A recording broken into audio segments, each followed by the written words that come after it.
if you could just tell us what biodynamic compost is and how it's different than maybe some of the other forms of composting. And then we're going to go deeper into how to build it and Okay. what makes it so special.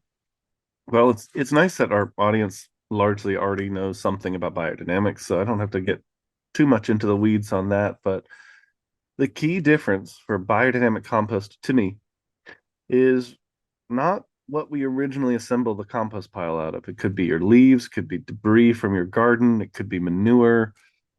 It's that we add something else special to the compost pile. And when I take a step back, we usually put waste products in the compost. And often we stop there. And that can make, in many ways, perfectly decent, perfectly functional compost. But in biodynamics, we use these special composted herbal remedies, which you can think of them as enzymes that help digest through the pile, or you can think of them as microbes, or you can think of them as energetic forces that permeate the pile. If you want your food to be medicine, it makes sense to give medicinal herbs to your compost pile so that the powers of these herbs are infused through the entire pile, and those are taken up by the plants that you will then be eating. So you have a kind of quantum leap in nutritive value when you shift and have these added. Because if we add any medicinal herbs to the compost pile, usually they're old, they're dry, or moldy. They're not the best quality. But if we really approach a compost pile as if it is a living being that needs the same kind of medicines that perhaps I do in my particular region, then it makes sense to bring those into the pile. Now, in terms of like concrete practical results from using biodynamic remedies in compost, you end up with about an 80% reduction in collapsing. So you save more compost. It heats up faster, it stays hot longer, but it doesn't overheat. So it'll get up quickly and then hold it, but it won't get so hot that it is burning it. Um, so just that means from essentially just a couple tablespoons of these remedies, like yeast in bread, you have something that works through the entire compost pile and helps keep it full of life, full of levity, so that it doesn't collapse in on itself. And just that makes the entire process worth it. It stabilizes nitrogen, it makes it smell less. And if the compost does not stink, when you give it to your plants, neither do they, because when plants are essentially radiating body odor, they are attracting pests. If you're feeding stinky things to your brassicas, like cabbage and broccoli, if you feed those stinky things to that plant, cabbage moths come from all around because it also leaks these scents. And we're trying to work with odorless manure compost, odorless compost. And I don't mean there's no scent. It will smell earthy, it will smell rich, it might smell sweet, but you don't want any offensive odor. No ammonia, no funky smells, no sulfurous smells. You want it to be something like rich forest soil. And when this is done, you save nitrogen, you save money, you have more compost by the end, and your compost becomes medicine for the garden.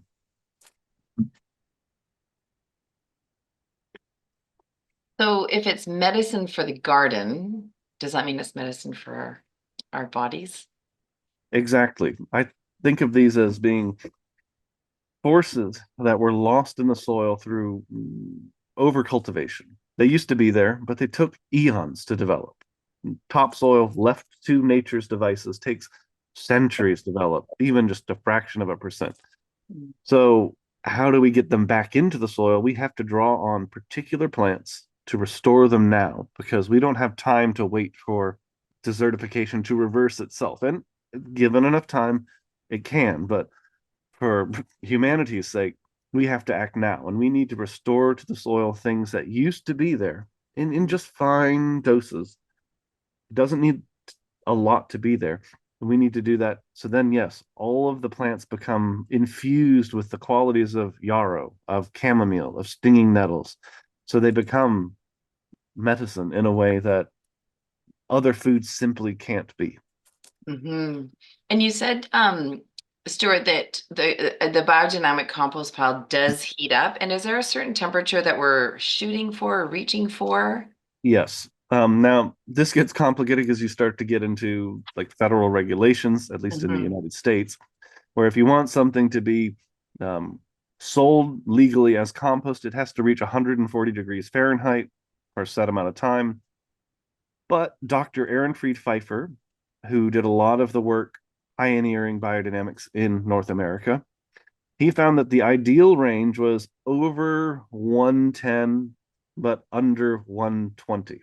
The reason for that is that if you get over about 120, you start to break down proteins and enzymes. And that's a lot of the power of compost because an enzyme is, if you imagine like a mousetrap that can snap, but can reload itself so it's ready to act again. That's what an enzyme is. And if you break that apart, yeah, there's some constituents that are nutritious and like the way that salt is nutritious, but it doesn't have that ability to digest and reset, digest and reset. So we want to keep it low enough. If you look at dehydrating manuals, they will also recommend keeping the core temperature of what you're drying under about 120 for the exact same reason.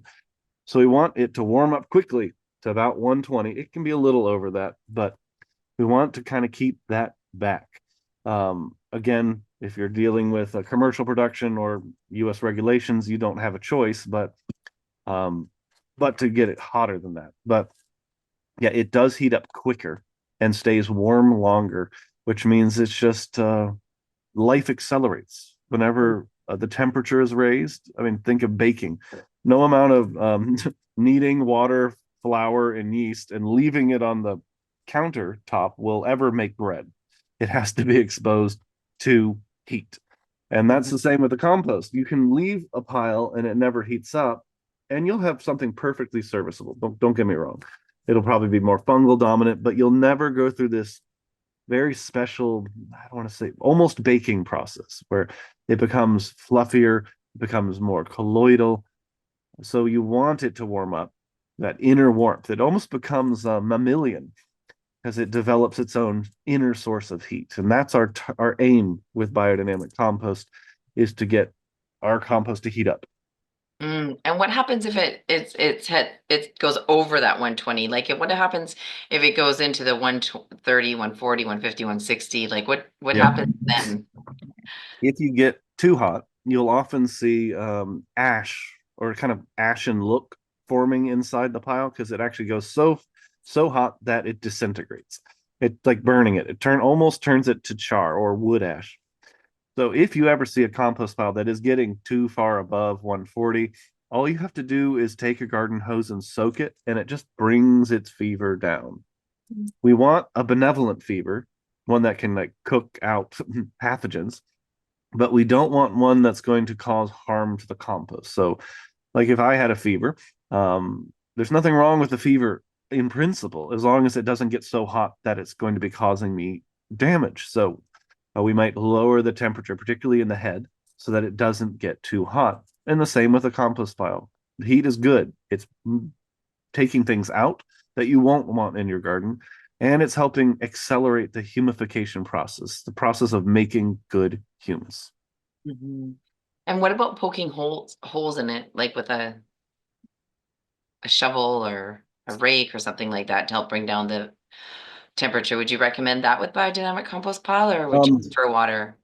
And in why? general, I would just pour water on it because as you open it, you're going to expose it to more air, which more air is like adding more air to a fire can accelerate the flame. So for Mhm. me in general, it's mostly watering it. Now, I like to use what is called the Johnson-Su Bioreactor, Mhm. Johnson-SU, and it uses perforated plastic pipes, and you just stick them in before you assemble it, and then you assemble around the pipe. So you have these columns of air. Once the compost pile settles a little bit, you can remove them and you have a fully aerated compost that's still getting hot, but it never goes anaerobic. It never goes sour. You don't have to turn it. You can just walk away. Now, it does require patience, but Mm. I find that if you do it right, it makes some of the best compost. Really?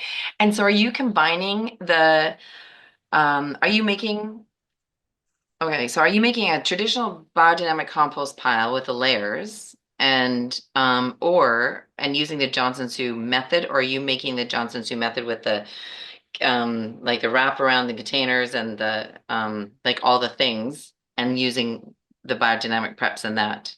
I'm using the biodynamic preparations in the Johnson-Su bioreactor. There are Okay. other methods that I've worked with. The reason I like the Johnson-Su bioreactor is that it can tolerate a lot of material. I can make tons of compost easily when I don't risk any of it going bad. Now, when Rudolf Steiner in the original agriculture course in 1924, he was asked about specific compost methods and he refused to make a comment because he said that's going to prove itself. Given enough time, given practical experience, you're going to. He said, no, no, no. You said you add these preps to the compost process that works. So there are simpler ones. There's a manual called the best world. I think it's the world's best compost. It's a little biodynamic manual. It's a PDF available somewhere online, and I'm forgetting the name of whoever wrote it. But it's about aiming for that really colloidal clay-like um, humus that you're after, and you can get that with many different approaches. So for me, the biodynamic part adds something that's just missing, just this hint of these high quality medicinal herbs, an animal component that adds a kind of biodiversity that simply would not be there if I just piled plant parts. That's so interesting. We do have the Johnson-Su Bioreactor compost PDF that is in your all access pass area. And I think we should put it in the watch area too, possibly, Leslie. Yeah. Um, and is that a bonus? Did we put that in as a bonus session, that interview with David? David, okay, so if you have the all access pass, there's a bonus session Oh, good. from last year's Soil Summit that is an interview with David and his wife. So it's an awesome interview. It's all about the Johnson-Su. So I love that you're using the Johnson-Su bioreactor for composting. And what are the differences that you've noticed between the Johnson-Su on its own and then using the biodynamic preparations with the Johnson-Su? The Johnson-Su bioreactor, which I've only used with biodynamic preparations because I was making traditional compost piles, and then I found the Johnson-Su method, and I started experimenting with it, and I liked how it turned out because it's a little more forgiving. If I don't get my carbon nitrogen ratio exactly right, because it's breathable enough, it doesn't go bad. So for me, that was the real thing that made me shift that. So we do about 8 tons of Johnson-Su biodynamic compost on our farm, which is what we use in our garden. And we do a lot of the smaller form, like barrel compound, which is not strictly speaking compost because it doesn't heat up to 140. But we make a lot of these on the farm as ways to augment the vitality in the soil. But yeah, Hmm. And what did you notice? How does the Johnson-Su method keep you on track to having your ratios right? Whereas piling it in a traditional biodynamic pile, there was yeah. more room for error. If you pile everything and you get it a little too wet or a little too much nitrogen, it can collapse in on itself. If you don't have a living, airy, breathable core of straw down the center. Mhm. So you can do it, but essentially you're doing the same thing. If you look at Aaron Fried Pfeiffer's approach to compost, he actually shows making columns in the compost pile down the center of a windrow. So he's doing something that later will be used in Johnson-Su bioreactors much earlier, but he kept these tunnels of air to make sure that it stayed full of oxygen. You can do something similar, but it's horizontal. It goes around the base of the center of the pile, and you just kind of fold, kind of like opening a book of straw, and just stack that down the center, and the whole thing is breathable. That makes amazing compost as well, but really it comes down to what's most practical for you. Yes, yes, yes, yes. And that's important that that sinks in, right? In this moment, it's really important for you to find and use a composting method that works best for you and for the way your brain works, for the way your farm works, for the way your garden works, for the way your life works. Like that is probably the one of the best tips of any composting tips there are is to find the method that works best for you. Yep. So tell us about how you use the biodynamic preps within the Johnson-Su and like where they're where you put the preps in and what each of them do. So the biodynamic preparations, if you want their radiant effect, you want them deep enough into the compost pile so they don't just escape. So about halfway through the compost pile, I will add the individual compost preparations. Or if I'm using something like the Pfeiffer compost starter, I'll activate that and I'll mix it and kind of spray in every layer as I'm going. So it's just all through the entire pile. Um, my approach to composting has shifted to being largely cow manure from our cows. And I'm spoiled because we have cows. And then shredded oak leaves, and I mix the two together, and it's largely just that. That plus some minerals that I might need, and the Pfeiffer field compost starter, and then I tumble those together so they're nice and mixed up, and then dump that into the Johnson-Su bioreactor. So it's all nice and mixed. I used to do more layering, but I found sometimes you'd end up with some part that didn't quite get as transformed. And by tumbling it with some water, manure is on all of the leaves or all the material that I'm working with. And if I don't have enough manure, and this goes for any backyard gardeners, if you can get a bucket of manure and make a manure slurry and just kind of use a watering can and just water some of that cow manure through each layer, you end up bringing that cow impulse into the pile, and then it behaves like something closer to the gut of a cow.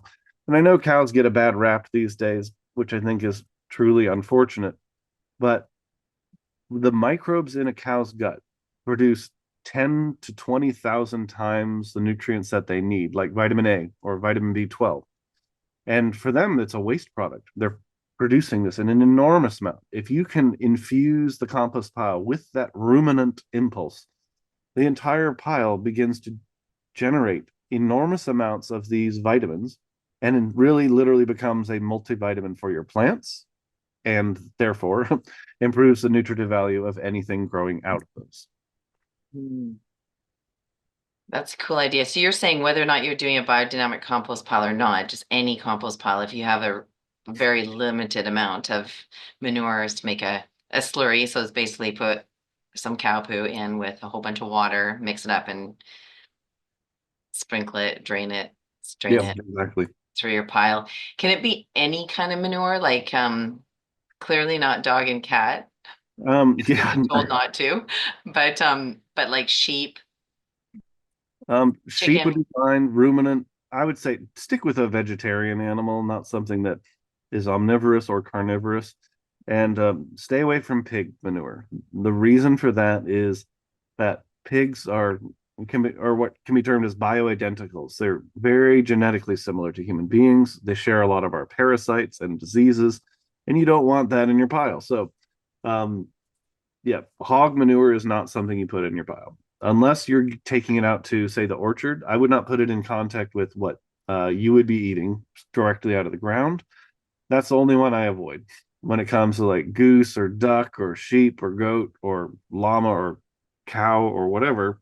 All of those are fine. You just don't want the ones that share our disease problems. Good tip.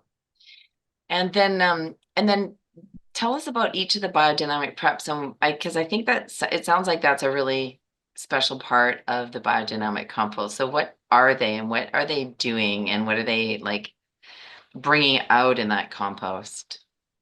So we often look at things backwards. We look at the world of appearances and we imagine the appearances is where things start. Matter is what there is, and consciousness is sort of a mirage of matter.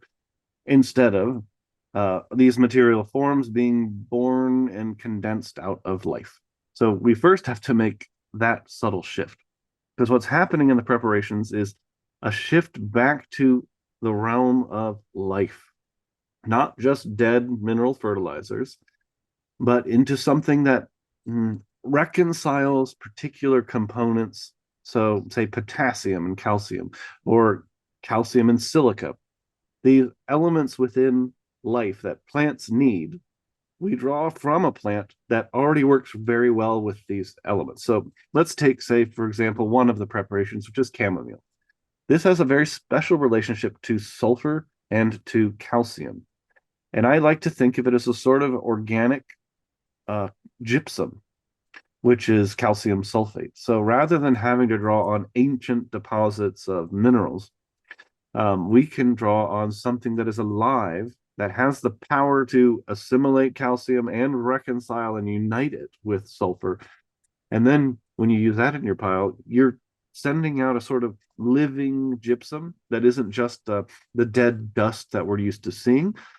Each of the preparations has a particular relationship to their own set of, you call them nutrients or elements on the periodic table. But we have yarrow, for example, which is an excellent herb for cardiovascular health, for removing bruising. It's called Achillea millefolium, named after the warrior Achilles, because they would carry that herb into battle, and if they were wounded, would crush the blossoms and press it into a wound, and very quickly stop damage that you only have moments to stop, because it has its strong styptic action. Yarrow is good at separating pure fluids from impure fluids, which is essential for the expression of healthy plant growth. But you go from yarrow to chamomile to stinging nettles. Stinging nettles has all essential amino acids, so everything you need to live, plus several non-essential amino acids. And it is the one preparation herb that consistently improves flavor in food, which is an enormous part. It's flavor forward food. That's really, biodynamics offers that. And sometimes it gets weird talking about the preparations, but if you just let someone taste it, they're not going to care what the weird explanation is when it tastes better than anything else they've had. That's the way to get to people, is through the direct experience. But if you did nothing but add a lot of stinging nettles before it's gone to seed, mind you, so you chop it and layer that into your compost, it's the one plant that Rudolf Steiner says to gather as much as you can. All the others, he says, you only need a little. You only need a little. But nettles, he says, get as much as you can. So stack as much as you can into your compost pile. You will have tastier food, more colorful food. Those secondary metabolites will be infused with a new vitality, because we heard a little bit about this last time, but there's something about plants that if they're short on something, they'll focus on one other thing. So in a plant doesn't really care whether it tastes good to me. Um, and it's going to prioritize its own survival, and then it's going to prioritize reproduction. And if it has more than it needs for both of those things, then it starts to taste good. So, while the human being in our subjective experience is often dismissed as unreliable, we are the most advanced, for lack of a better term, technology for quality assessment. When food tastes good from a garden, and I don't mean donuts or these fat, salt, sugar things that are part of the modern world, when it tastes good from the garden, you know that it has more than it needs to survive, which means it's going to give you more than you need. Um, so we continue through the herbs. One of them is oak bark, which is composted in its own special way, and this has a kind of drying tannin effect. So you think what oak bark is traditionally used for. It's used to tan leather, to take something that is wet, soft, and would normally rot, and dry it up enough so it becomes strong, firm, and has a toughened skin. We want our plants to not be floppy, mushy, so we need something to be drying, and that's what the oak bark brings. And then we have dandelion, which has this power to help ripen and expand the inner atmosphere. You think of every fruit as it swells and fills with a particular kind of sweet substance. That's the power that dandelion works with. You can even see in its gesture. It flowers, but then it swells up. So that's what we bring into the pile. And then there's, of course, valerian, which has this warming effect. But all of these are put together, and you can almost think of it as adding everything a plant needs for every stage of growth. We often only put leafy things or things that are too far gone into a compost pile. So then we only have the power of leafing out. No, but I want the power of germination, leafing out, stem growth, uh, inner nutrition. We want the expansion to the fruit power. So we have to draw on a panoply of things to make that kind of a full diet, a full balanced diet compost. And so that's for me a major component to what the biodynamic preparations offer. Mhm. That was a great explanation, Stuart. Thank you.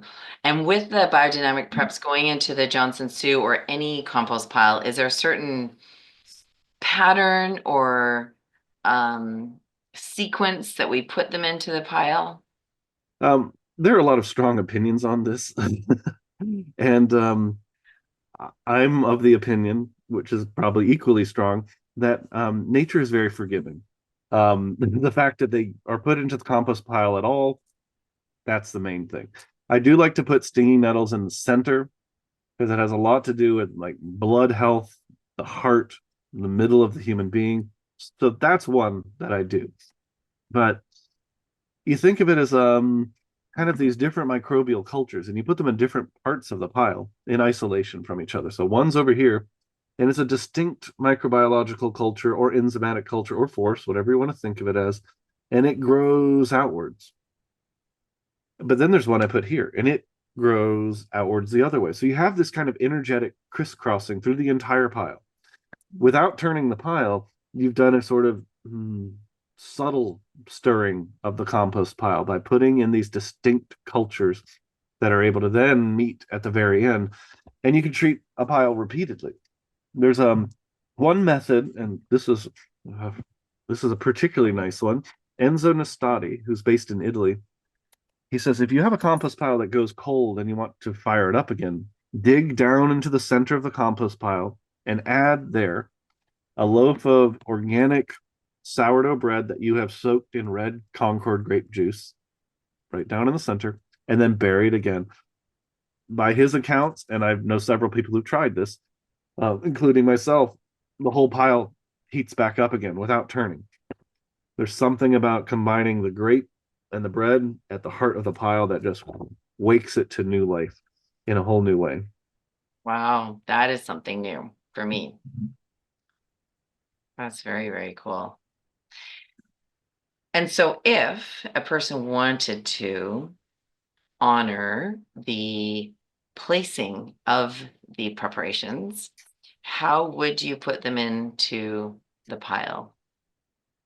I put stinging nettle in the center. I kind of make a cross. Stinging nettle in the center. I put yarrow here. Opposite yarrow, I put um, the oak bark, and then adjacent to yarrow, I put chamomile. Opposite to which I put dandelion. And then there's some debate about how valerian is meant to be used. Some people will spray it over. Aaron Fried Pfeiffer, by the end of his life, was creating his own hole with that and pouring that into the pile and spraying it over. But the most careful reading with valerian is that it's really meant to mobilize and activate phosphorus when you are spreading out compost, which is to say, when you take the compost out and you're finally putting it on the garden and you spray that with valerian, you have this immediate mobilization of phosphorus, which is the number one single limiting growth factor in plants. But somehow, and it's not because phosphorus is present in valerian, it's not that, but there's something about the life activity that encourages the right process that then makes phosphorus available to plants.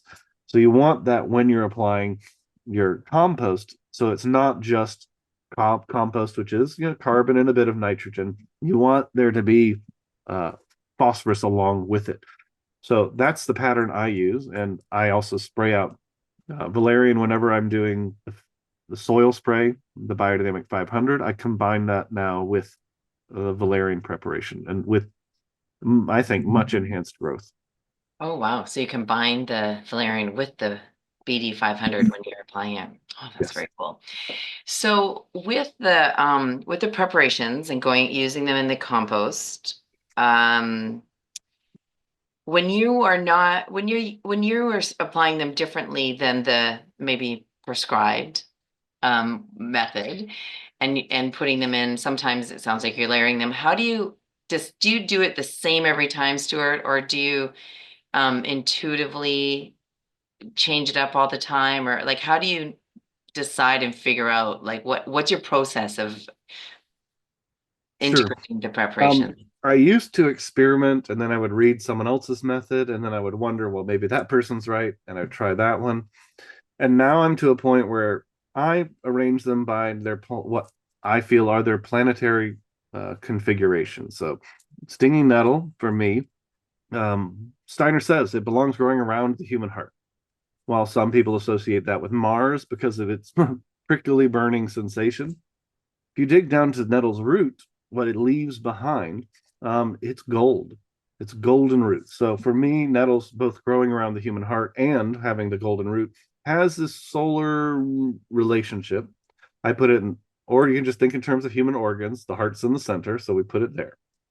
And each of these, I think of them as mirroring where the other system belongs in the human being because we're really trying to make, I don't want to say it's not quite a prototype of the human being, but we want to restore all the forces necessary for all the organ systems in the human being. Our last speaker spoke about people have like exhausted kidneys, for example. Well, when are we putting things from the kidney system into our compost? Only in biodynamics do we think to do that. And that's where we stuff yarrow, which is a diuretic kidney herb, into the bladder of a stag and age that for basically a full year before putting it into compost. We are restoring kidney forces to the compost pile in a way that then you don't have to eat kidneys. If you want to have better kidney health, you just eat food that's grown off of the compost pile, which has kind of a full range of um, subtle forces from the animal world combined with a plant herb. And I think of the sheaths as a relatively simple, which is each mammalian sheath in biodynamics is the organ that contains the process that each herb is intended to influence. So the bladder contains yarrow, which is intended to influence the kidney and diuretic system. Oak bark isn't put into a desiccated skull and aged in that because it's meant to influence the drying up around the roots of the plant and so forth. But you bring in not just animals, not just plants, because it's a mistake to think of human beings as merely another animal. We're way more complex. The fact that we're having a Zoom meeting is just baffling, really. It's amazing what human beings can do. It's amazing what we can do for evil as well. But we're anomalous in the whole world of animals.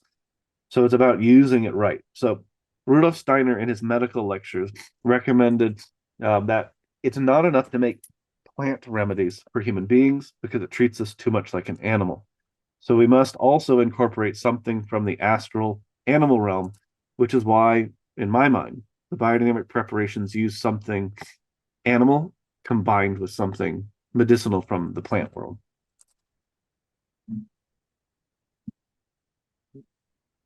Thank you for that. I just went, my eyes shifted over to these questions, Stuart, and I thought maybe we'd pepper some of them in here. Um, what months or seasons are optimal for making compost? Well, if you want it to heat up, usually the warm season. That's just it's easier to get it heat up. It's not fighting with the cold, but usually you're gonna have most materials at the end of the season when it's getting cooler. So I like to put my compost in a place where it has kind of a southern exposure. Now, if you do well, where I am at least, where it faces the sun, um, because then it gets passive warmth and that keeps it warmer longer and accelerates the biology. It is nice if you can to build an ideal compost pile that heats up and keep it in the shade because then it never dries out. If compost dries out, it's just everything stops. So you have to keep it moist because water is life. But for me, the timing, whenever you can, I'm making compost most of the year now. Cool. That's awesome.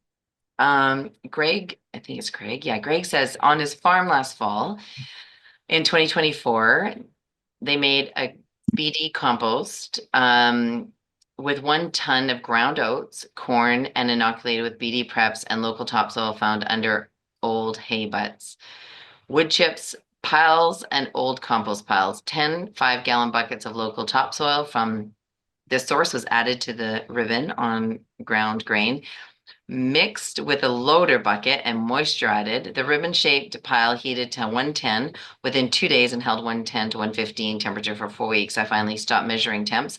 The ribbon of compost never exceeded 115. I kept covered with a rainproof tarp during the process. Example of mesophilic composting. That is a good example. That's Great, one thank that, you. yeah. It's beautiful.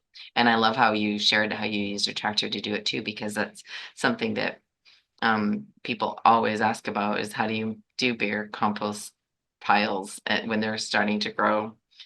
Um, hmm. What do you, what are some of the biggest challenges that people come up against when making biodynamic compost and how, what are some of the ways that we can work through those? Well, it's usually moisture level and the nitrogen content. Those two things.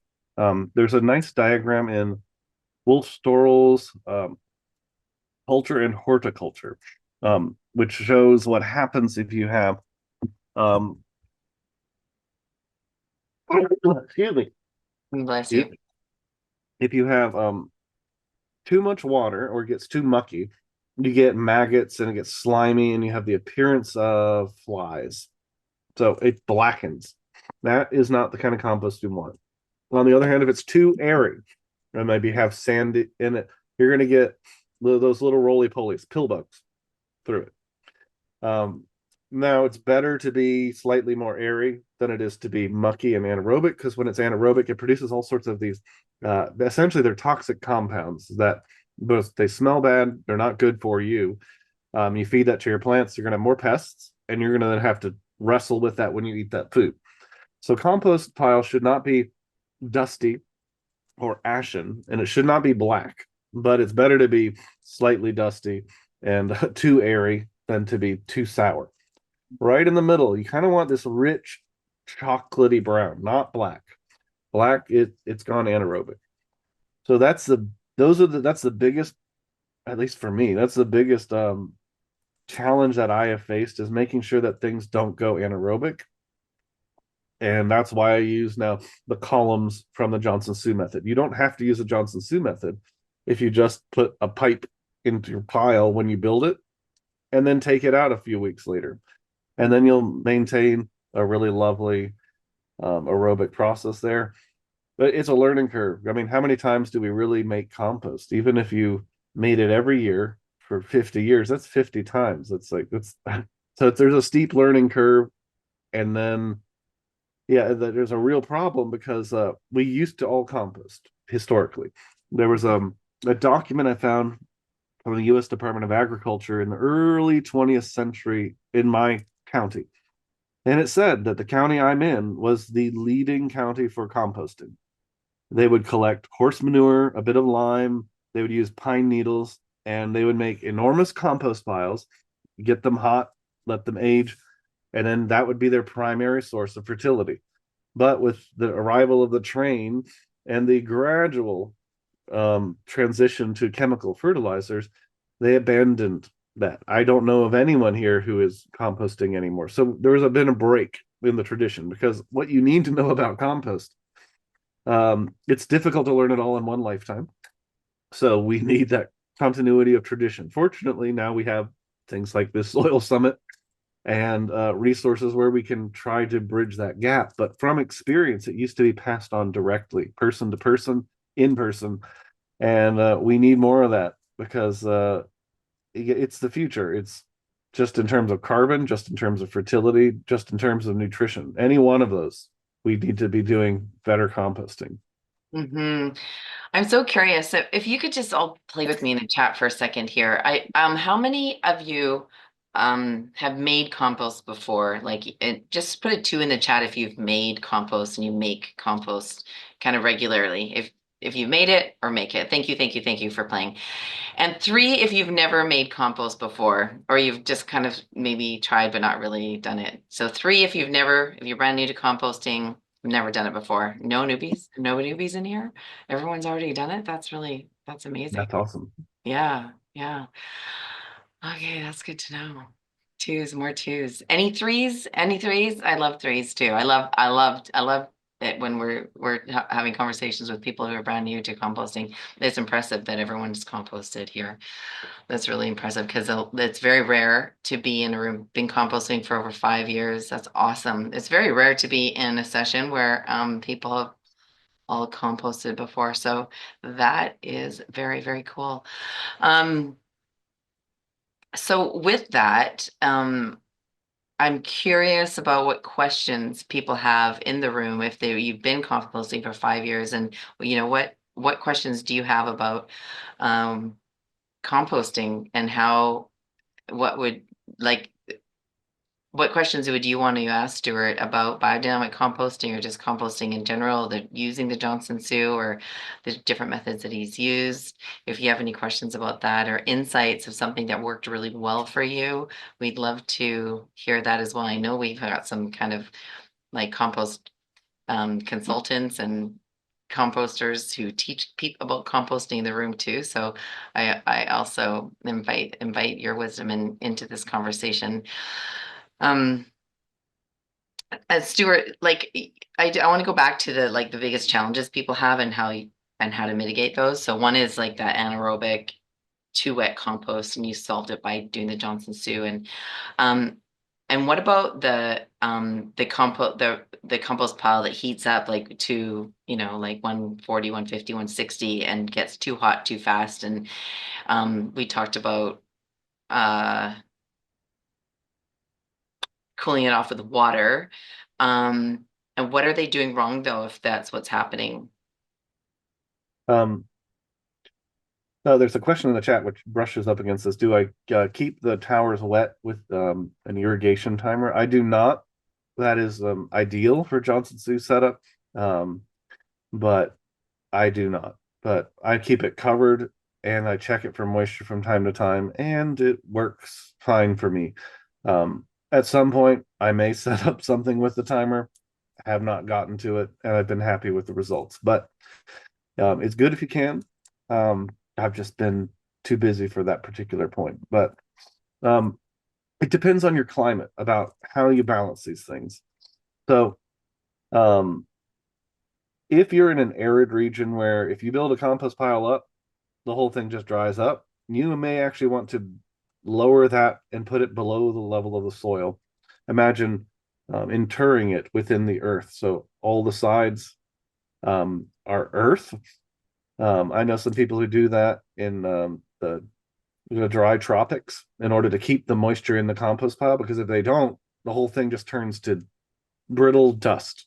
It does not want to form good humus. Um, and I don't know if that's relevant for areas that freeze deeply.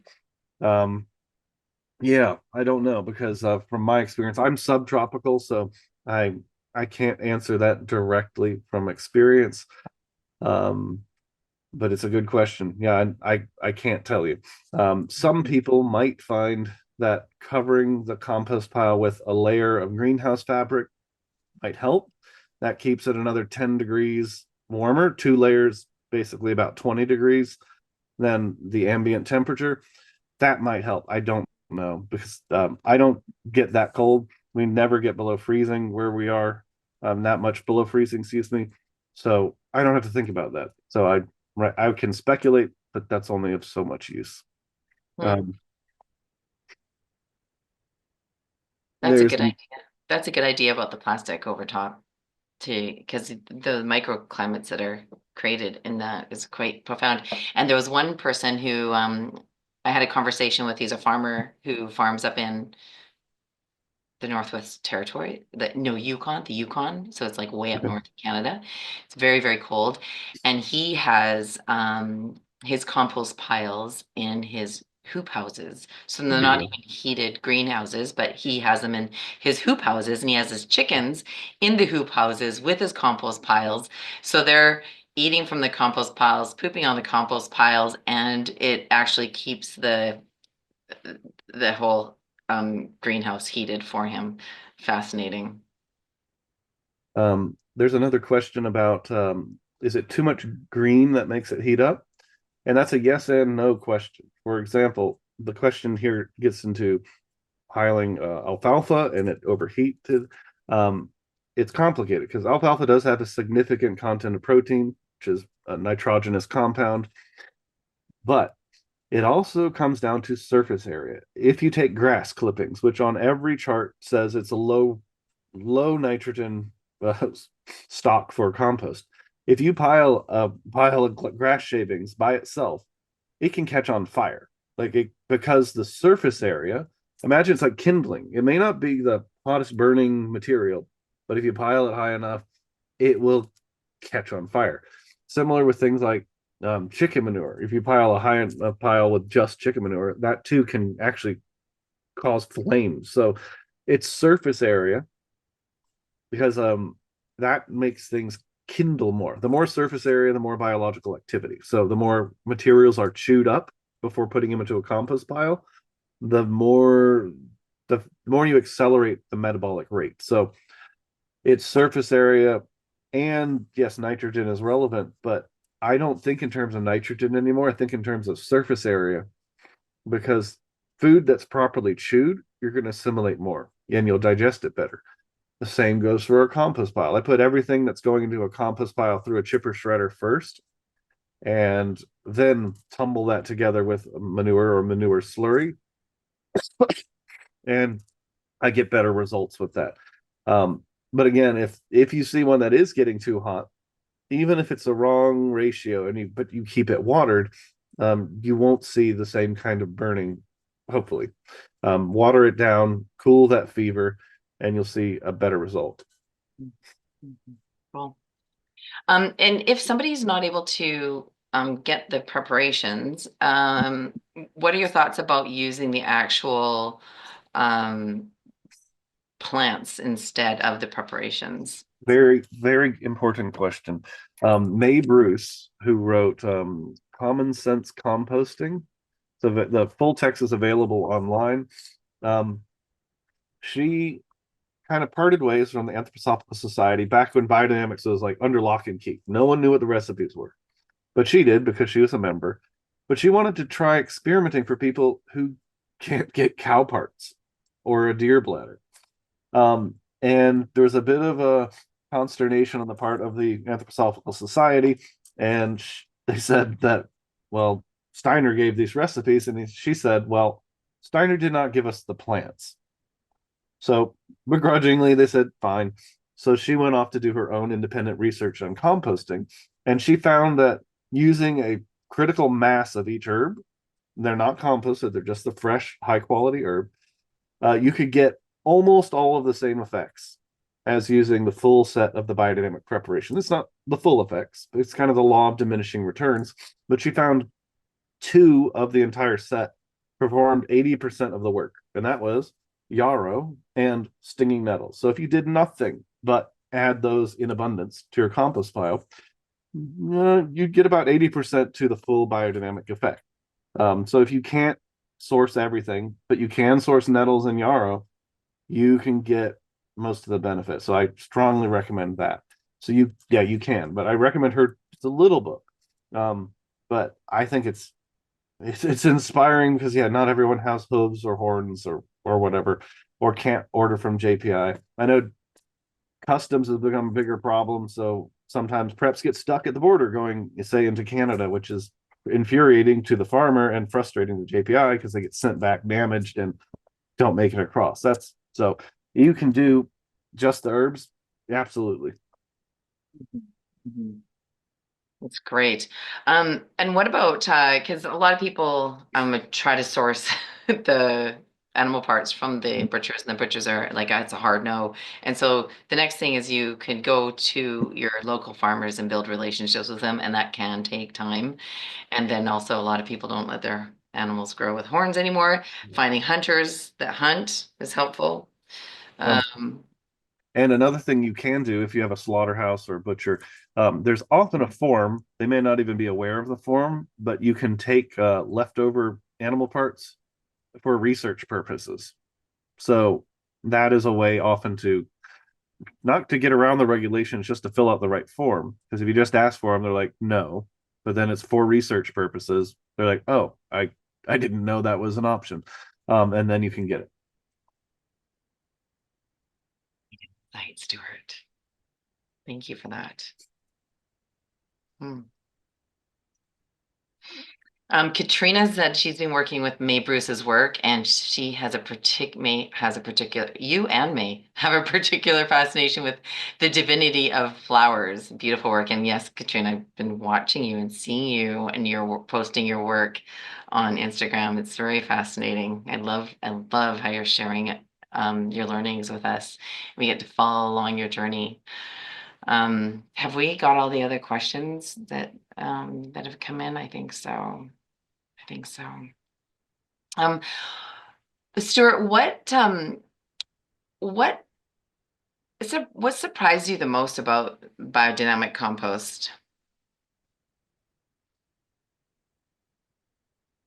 Well, I'll tell you that the thing that first convinced me that maybe biodynamics has something to it is how the Pfeiffer compost starter smelled when I first acquired it. And I was like, this is what I want my compost to smell like. This is what I want my soil to be like.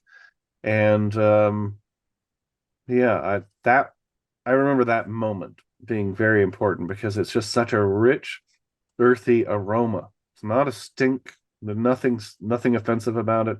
It's just so, I don't know, it's lovely. So that's not the compost, but that's the starter. So um what have I noticed? I don't know. I'm to a point where all we most of what we eat is from our garden, or the animals from our farm. And then we now make all of our own compost, which is that takes a while. If you're a market gardener or run a CSA, to do all your own compost, we used to buy some in and like mushroom soil or whatever, but that often had undesirable effects. It was too black. It often had a smell to it. I would have to age it longer, add preps to it. It would collapse too much, and then there'd be disease vectors that would come in through it for the plants, because of that anaerobic black greasy quality. Now I don't have any of that. So it's not that I don't have pests. This is a vibrant subtropical area. So bugs love it here. The ground often does not freeze, so the bugs persist. But what I've noticed is that I need less of it every year. Aaron Fried Pfeiffer recommends when converting a new plot to biodynamics to use 10 tons of compost per acre. That's a lot. And then 1 ton per acre as maintenance for the every year after that. So that's not an insignificant amount of compost. But we're to a point where we add compost a little bit every year, but it's now to a point where it's a dusting or just in the furrows because the soil is already alive enough. We just need a little jump start Mm. and we just keep adding it. And I think of it as restoring, like recharging the battery of the soil. If there's not that energy held in the soil, the plants are going to look kind of piddly in their return to the cosmos. You need to recharge the soil. It's not really battery, it's not electricity, but it's an analogy. And I've noticed that if you keep it recharged, you don't have to spend the 10 tons of compost to recharge it. It's kind of like if you have an alternator in a car that's always recharging your battery, you don't have to go plug it into a wall and wait for a long time to see it recharged. So it's more becomes more of a maintenance dose to keep the vitality up in the soil. So I've noticed that that works better and faster, and it almost feels like cheating because I don't add an enormous amount in each garden bed anymore, and That's yet awesome. the soil gets richer and deeper every year. I love it. That's awesome. That's a great testimony.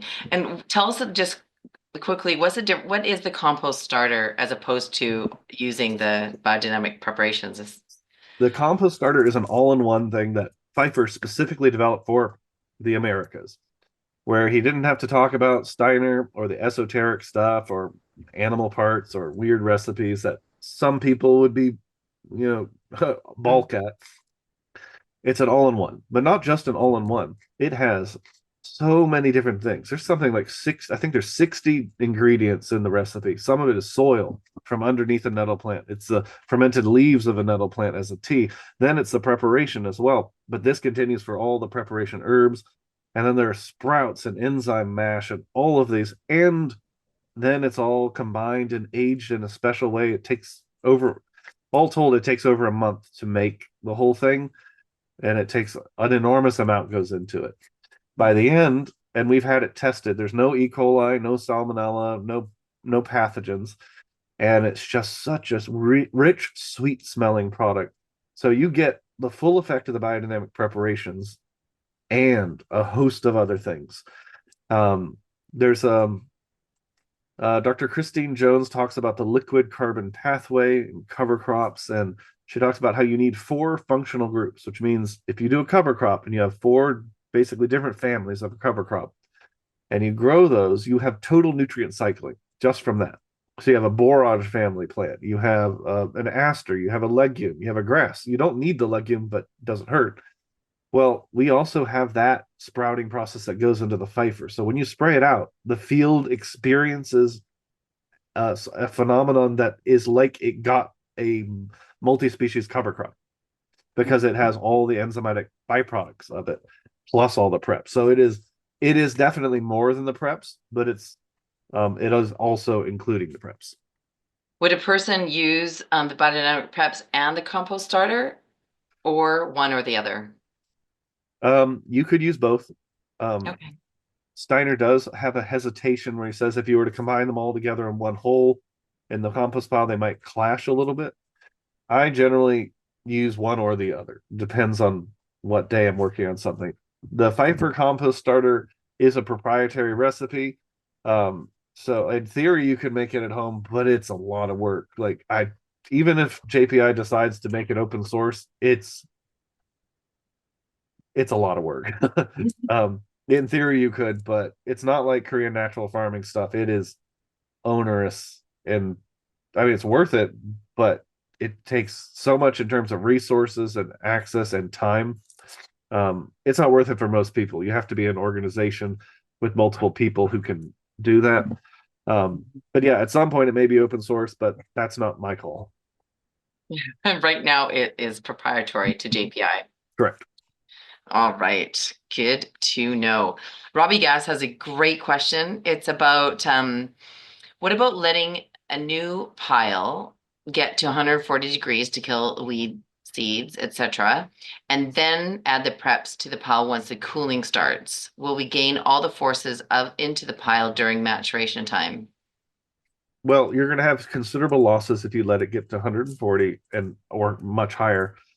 Yeah, if you have weed seeds you need to get rid of course you have to do that, but you have to be practical. So yeah, you can do that and then add preps. Though I might consider adding preps and then adding that sourdough with the grape juice into the center to start another heating process. That would be my instinct. So there's nothing wrong with letting it to 140 if you have your reason, which is killing weed seeds or particular pathogens. But most of the pathogens we're working with in the soil are cooked out with a low, slow heat of about 120. So, but yeah, if you have to kill weed seeds, I'm not going to tell you not to do that. Yeah, I would do what you suggested. Yes. Hmm.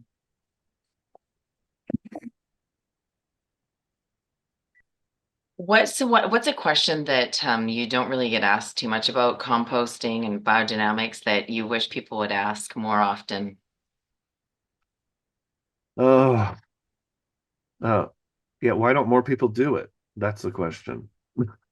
And why don't more people do it? Because people don't understand what it really offers. Um, you have to read between the lines, but there's a particular moment where Steiner is asked about nitrogen, and he says, "I've been talking about nitrogen this entire time." Adding chamomile, which settles the stomach and stops off gassing, means you're not losing less nitrogen to the atmosphere. Yarrow, which helps stabilize other things. The entire host of it, nettles, everything is about stabilizing and saving nitrogen, which is money. That's what we pay. We pay for protein value on feed, and that's expensive. If you really understood the value of biodynamics, biodynamics would be a much greater threat to the agrochemical world. For example, the horn manure has consistently shown what are called free living nitrogen fixing bacteria in abundance, which is these are just like how a legume can fix nitrogen in its roots. These don't have any direct plant association. All they need is a tiny, tiny, tiny, tiny bit of calcium to make the enzyme nitrogenase, and they can take nitrogen directly from the air and some sugars from the exudates of plants and fix nitrogen directly. If this were properly understood, that every farm can become nitrogen independent and not need to import phosphorus or potassium. Um, it's not asked because either we're not doing it right or people aren't looking for the right things. But if that was really understood, um, man, it would be a revolution in agriculture because just not having to buy nitrogen, that one thing is enormous because nitrogen independence for a farm means all of your profit margins increase and the health quality of your food increases as well. So yeah, that people don't ask why don't more people do it? I think because maybe we're not looking for what it's doing, but it teaches the entire farm, the field to breathe in nitrogen in a ratio that corresponds to the carbonaceous liquid carbon pathway that's going into the soil around plants. So it's dynamic. It's always related to what the plants are sending into the soil. So it's never too much. It's very hard to get nitrogen right because you have to apply it all at once as an instant release or slow release and just pray that you got it right. But of course, we don't. Weather is complicated, soil is complicated, and the plants have their own particular needs every day. If we're force feeding them, which is what those do, it's not going to work. But if people ask that question, I wish they asked that more so I could go on my nitrogen rant. So yeah. I like it. I like that question. What other question comes up that you wish people would ask? Oh, do you have to be an anthroposophist or anything? And the answer is no, obviously not. Like, um, anything like you don't have to be. I don't have to be a technician to know how to use my smartphone. I can use the smartphone. There's no requirement to be a particular thing or to believe a particular thing. It works, and that's enough. There may be benefits to having certain spiritual practices, but it's going to work for itself and speak for itself if you try it. Mhm.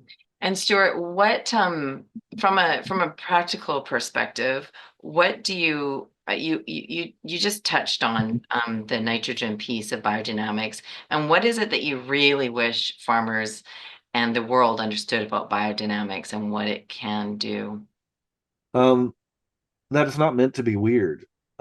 Steiner was asked by a group in what is now Poland to give remedies that could help fix decline in quality of food, seed germination going down, deterioration of the soil, and they wanted remedies. He reached for remedies that, at the time, any diversified farm would have had easy access to: deer, cows, and weeds.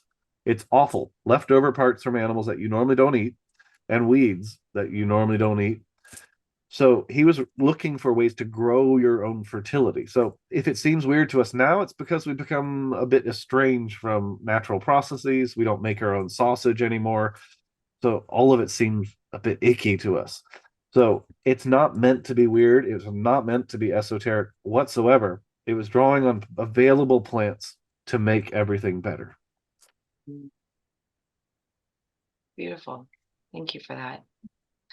Um, Katrina asked a good question. How would you feel, or what are your thoughts about if a large meat processor processing beef, lamb, venison started making biodynamic remedies with their byproducts? Would it undermine the biodynamic movement to have it commercialized?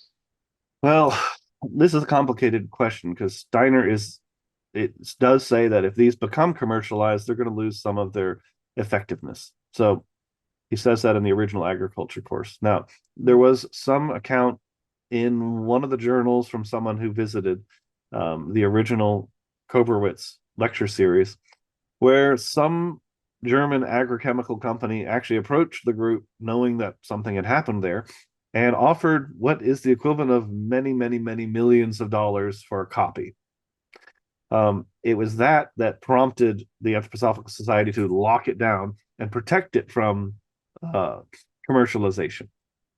Now, I'm of two minds here because, on the one hand, yeah, it would not be nearly as good if you made it yourself in a reverent way with community.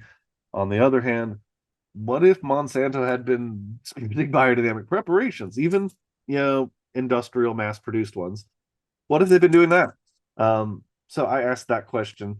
I don't think they would be nearly as good. Absolutely, could absolutely agree on that point. But wouldn't it be nice that they did some? Now, then you get to another complicating factor, which is when Paracelsus talks about different remedies, he refers to mumia, which is off the word mummy, that if you use anything from an animal, that its entire quality of life goes into whatever remedy you're making. So if it's a sick animal or an unhappy animal, that goes into the preparation. So you want ideally like bucolic cows that have lived a happy life and with rings of flowers before you make your preparation. That's ideal. No, we do the best we can wherever we can. And if the only option was industrial version, fine. It's not. Thank heavens.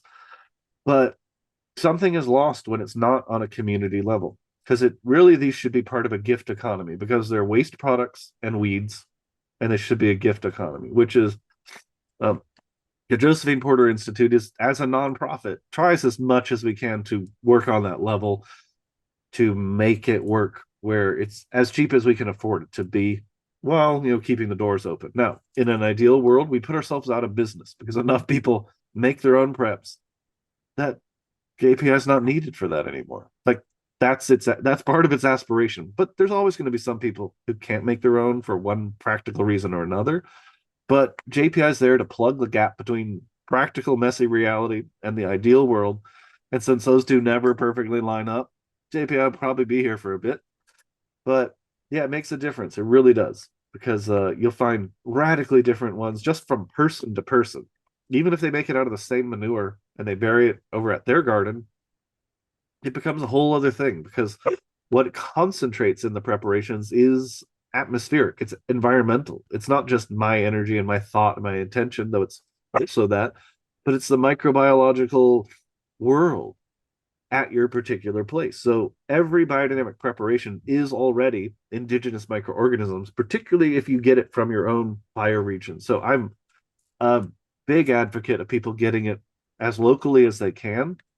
And if they can't, sure, yeah, JPI can supply that. Amen. So be it. Thank you. And Chris has a wonderful invitation saying that the Camp Hill farms there are Camp Hill farms in different states, and that practice Steiner's practices that people can visit and volunteer at. And we actually featured a Camp Hill farm from Ontario in Heart and Soil, and I know there's been people peppered in throughout the Soil Summit who have participated in Camp Hill and on all different levels, from yeah, from all different levels of working there and volunteering out there. So thanks for amplifying that, Chris. I really appreciate it. We deeply appreciate the work of Camp Hill. And I also wanted to give Stewart a shout out for being one of our contributing authors to the Celestial Planting Calendar. He has a couple of articles in here. One is what is biodynamics, and it's a little snippet, an introduction from his book that he has, which is Biodynamic for Beginners, and you can get that off the JPI website, right? Yeah, and it's a fabulous, easy, wonderful read. And then he did an article on biodynamic preparations where he just gives you a nice little snapshot of what they are and the the benefits of those preparations. So thank you for that contribution to the Celestial Planting Calendar, Stewart. And we have another question that came in. Can we make our own preparations and invent new ones? The short answer is yes, which causes me to be controversial sometimes. But here's my thinking. If Steiner were to have, say, visited the Navajo in the United States. He's not going to give the same herbs as he gave in what's now Poland. Just duh, because it was about that place. Now, Lloyd Nelson with Biodynamic Source makes bison preparations, which at the time was considered somewhat scandalous because, well, that's not what Steiner said. But if you want something that is more appropriate for the Americas, you're going to want to draw on an ancient primordial influence. You can add the regular cow preparation on top of that, sure. But I think it's more important that we restore that old bison preparation first to remind the earth of where it has been, and then integrate that into the new, not just supersede it with the new, but to have the two working together. I've also been talking to people in Nepal and in Navajo where they both have a lot of sheep, but they don't deal with cows nearly as much. So in Nepal, they revere the cows so much. As a culture, you're not going to get them to use the parts, even of a dead animal, as a preparation. So the question is, can we do something serviceable? And it's not about the ideal. Is it serviceable within that culture where they can use sheep? Because it's about what do you have left over. I'm not going to convert an entire country to, processing cows and using their parts. That's not our mission. So the short answer is I think yes. How we go about that needs to be delicate though, because it's not just about replacing them. It's not just about making things up. We should, and I've got a document I'm working on towards this. It's just a draft, but it's about find what Steiner says about the herbs he recommended, um, study the external science about what those herbs do, and then look for indigenous plant medicines that work towards the same thing. And then you need to test it. So still keep it above board. Try with a control. Here's a compost pile where I do not use it. Here's one where I do, and report it because Steiner says it. We can do things that we want just acting out of feeling. That's fine, but we can't expect anyone else to follow in our footsteps if we can't demonstrate the results. So we need to understand it's not just for me. We need to show how it works. So the answer is yes, and we have to demonstrate it. That's a great answer, Stuart. And JPI also offers courses and field days, and you have a newsletter. So can you tell us about any upcoming courses or field days you have? Yeah, we are doing a Pfeiffer method circular chromatography workshop, and you're like, "What is that?" Well, circular chromatography takes a sample of soil, and you literally develop a photograph from the soil sample, and you get this kind of radiant star image with these patterns in it. And it's a way to look not with an analytical lens, not with a statistical lens, not with generalization, but really to try to peel back the surface and look at the dynamics of soil. What you tend to see are the effects of amino acids, enzymes. Actually, you're looking now at the life that becomes a picture on a photoreactive substance. So we're doing that, which is going to be, I think it's fun. I think you set the intellect aside for a moment, you set your opinions aside for a moment, and then you just have a picture, which you can see and you can feel. And it's cheap enough that they're about $1 a piece doing the test, which is cheap enough for anyone to do. You can do it in your own kitchen. And what's nice about that is you don't even need to be able to read to be able to do it right because you can just look at the picture. It's about developing the human being as an organ of perception and remembering we are the most advanced technology for quality assessment. So we're doing that in late March 21st, 22nd, and 23rd, and that will be in Floyd, Virginia. We're going to try to record it, and it'll be a condensed version, but you'll get most of the practical side of it as a recording if you want to purchase the recording and if you can't make it in person. Amazing. Thank you for that. And you can learn more about JPI on the web at jpibiodynamics.org. And they've got a fabulous newsletter, which Stuart writes and contributes to on the regular.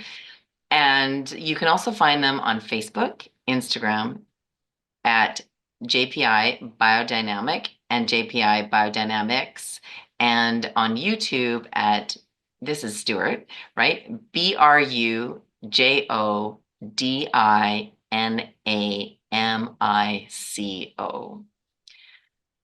And you can use a discount code Heart and Soil, SOIL, for 10% savings on JPI preps, which they've offered especially for you on behalf of JPI and Heart and Soil. So thank you very much for that as well, Stuart. Absolutely. Yeah. And thank you. Thank you for putting the link for your Substack newsletter there. I appreciate that. Stuart, thank you so much for sharing your insights and experience around composting and biodynamic composting, using the preparations in it, what you've learned, and just how open you are to where we are today in the emergence and expansion of biodynamics while honoring the tradition and Steiner's research and insights around biodynamics and what it is and all the possibilities of where it could go. I thought you just held the space for honoring all aspects on the wheel and all the spokes very eloquently and beautifully. So thank you, thank you, thank you. Thank you, everybody.